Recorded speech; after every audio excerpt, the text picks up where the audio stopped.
السلام علیکم پیارے بچوں، کیا حال ہے آپ سب کے؟ میں امید کرتی ہوں کہ آپ سب بالکل ٹھیک ہوں گے۔ تو پیارے بچوں، آج میں آپ لوگوں کے لیے ایک اور دلچسپ اور مزیدار کہانی لے کر آئی ہوں۔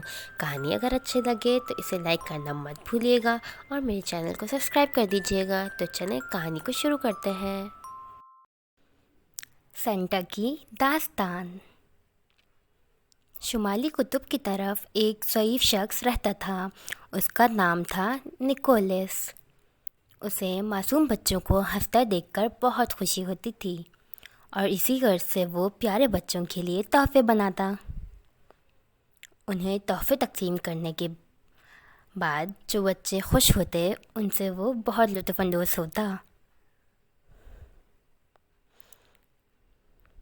انہیں تحفے تقسیم کرنا بے حد پسند تھا، لہٰذا وہ کھلونے بناتے اور قریب کے آفاق میں بچوں کو دینے کے لیے جاتے۔ بچے کھلونے حاصل کر کے بہت خوش ہوتے۔ اگلے دن پھر سے انہوں نے کھلونے بنانے لگے اور پھر اتنے میں کرسمس کا جشن بھی آ گیا۔ وہ اپنے کھلونے جمع کر کے بچوں کو تقسیم کرنے جانے لگے۔ تبھی انہوں نے دیکھا کہ گھر کے باہر تو برف ہے، تو بچے تو اپنے گھر میں قید ہوں گے۔ اب تو ان کے گھر جا کر ہی انہیں تحفے پہنچا دیتا ہوں۔ نکولس بچوں کے گھر باہر جا کے چھپکے سے موزے میں ان کے تحفے رکھنے لگے، لیکن کچھ ٹائم بعد پھر برف باری ہونے لگی۔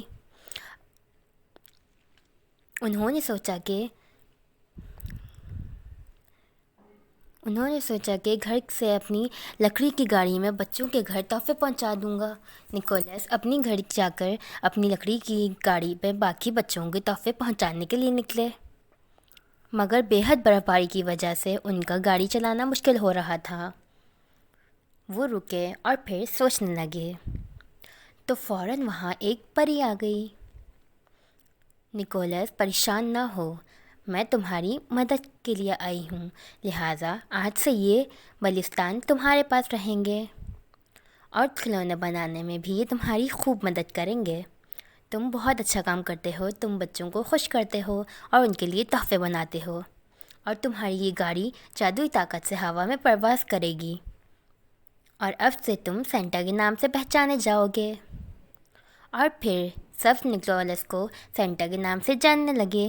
آج بھی کرسمس کے دن سب بچے سینٹا کا بے صبری سے انتظار کرتے ہیں۔ میں امید کرتی ہوں کہ آپ کو میری کہانی پسند آئی ہوگی۔ اگر کہانی پسند آئی ہے تو اسے لائک کر کے اپنے دوستوں سے شیئر کر دیجیے گا۔ ملتے ہیں اگلی ویڈیو میں، تب تک کے لیے اپنا خیال رکھیے گا۔ اللہ حافظ۔